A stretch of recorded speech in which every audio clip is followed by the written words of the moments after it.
दूसरे दिन वह अपने एक दोस्त की बेटी की शादी में गई। उसका नाम रेनू था। वह एक कामकाजी दिन था। 10:15 का समय था। एक तरफ उन लोगों के लिए बूफे तैयार था जिन्हें ऑफिस जाने की जल्दी थी। दूल्हा दुल्हन पर जैसे ही आखिरी अक्षत गिरी, सबके पांव बुफे की तरफ मुड़ गए।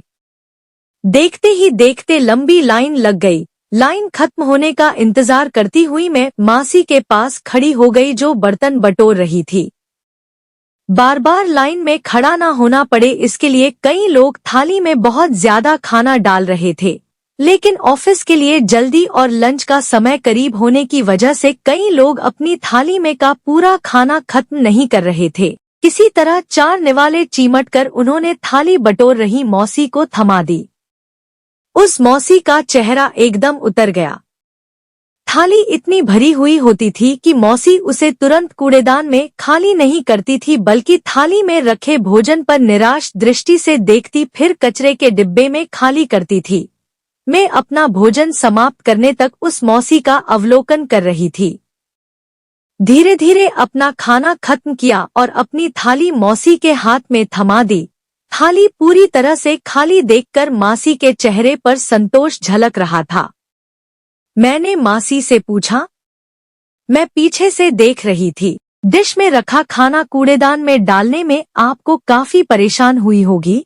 क्या ऑफिस के कर्मचारी आपको पूरा खाना देते हैं? मासी उदास होकर बोली, मुझे मिल जाता है, लेकिन गांव में मेरे बच्चे भूखे हैं। दरअसल हम किसान हैं, लेकिन खेत में हमारा पेट नहीं भर पाता था, इसलिए हम शहर आ गए काम देखने के लिए। रहने के लिए अच्छी जगह कहीं नहीं मिलती थी, इसलिए बच्चों को गांव रखा है। उनके दादी और दादाजी रहते हैं उनके साथ। वहाँ सब भूखे हैं और इधर इतना सारा खाना बर्बाद हो रहा है। इसका काफी दुख हो रहा है मुझे। मासी एक निवाला निगलते हुए कहने लगी। ऐसा लग रहा था जैसे वह अपना सारा दुख मेरे सामने रखना चाहती हो।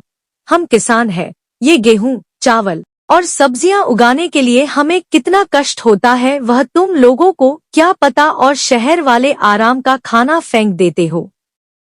बहुत मन को लगता है। वास्तव में बहुत से लोग से पानी पीकर ही तृप्त होना पड़ता है।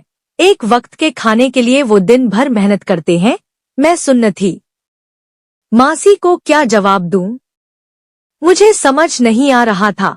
मैं मुस्कुराते हुए वहां से चली गई। जी, मेरा नाम अन्नू है, पूरा नाम अन्नपूर्णा, और ये कहानी मैंने आपको सुनाई है।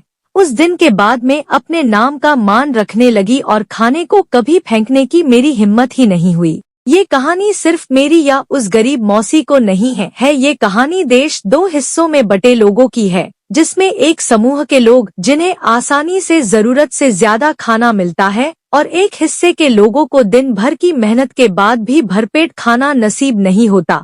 हमें ऐसे लोगों के लिए कुछ करना चाहिए, और अगर ज्यादा कुछ ना कर पाए तो खाने को बर्बाद न करे तो भी बहुत होगा।